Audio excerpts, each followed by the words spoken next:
as the title and thumbnail indicate, there are spoilers. So if you don't want the episode spoiled, don't watch this video until after you've seen the episode.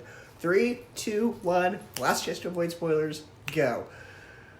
I was right. I said last week, they're going to bring in Din Djarin, aren't they? They're going to bring in Mando. Though I was expecting Mando to show up in the finale, but getting to see him, not just as a cameo, but an entire episode about him is amazing. Now, on the one hand, though this episode was great, it does seem like he's kind of hijacked the show. And what I mean by that is that the show was called Book of Boba Fett, but this episode felt like the first episode of Mandalorian Season 3. On the other hand, I love how these shows are feeling more connected, because up to this point, the most connection we've had is, little throwaway Easter egg lines for, the diehard nerds that watch everything. Like, hey, remember the time this happened on Clone Wars? Hey, remember this character from this show? Wink, wink. So to have an entire episode that crosses it over instead of just little throwaway nugget lines and actually have, really deep connection delivers on the promise that they're going to start making these Star Wars shows feel a little bit more like the MCU, where you gotta watch all of them, which is awesome. And I love seeing kind of where Mando is now, because last time we saw him, he gave Grogu to Luke, and that was it. That's how Mando Season 2 ends. We don't really get to see what happens afterward. He just gives him to Luke, Luke says, bye, I'm out of here, and then that's it. That's how it ends. So what happens now? He's spent, potentially a year, if not more, with Baby Yoda, with Grogu, and, what happens after that? So to get to kind of see that right before Mando Season 3, because I'm sure we've all been wondering this, that was really nice. And, he still misses Grogu.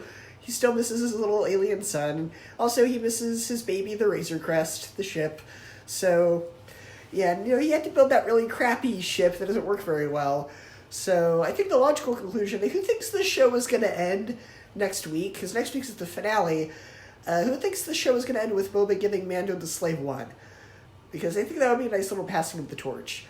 And also, the scene where the two officers pull him over for speeding, and the one officer that we saw in Mandalorian recognizes him and lets him go, that was nice.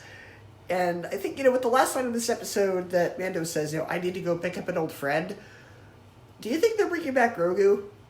I mean, Grogu is Disney's Star Wars cash cow. He generates millions of dollars in merchandise for them, so, of course, we haven't seen the last of him.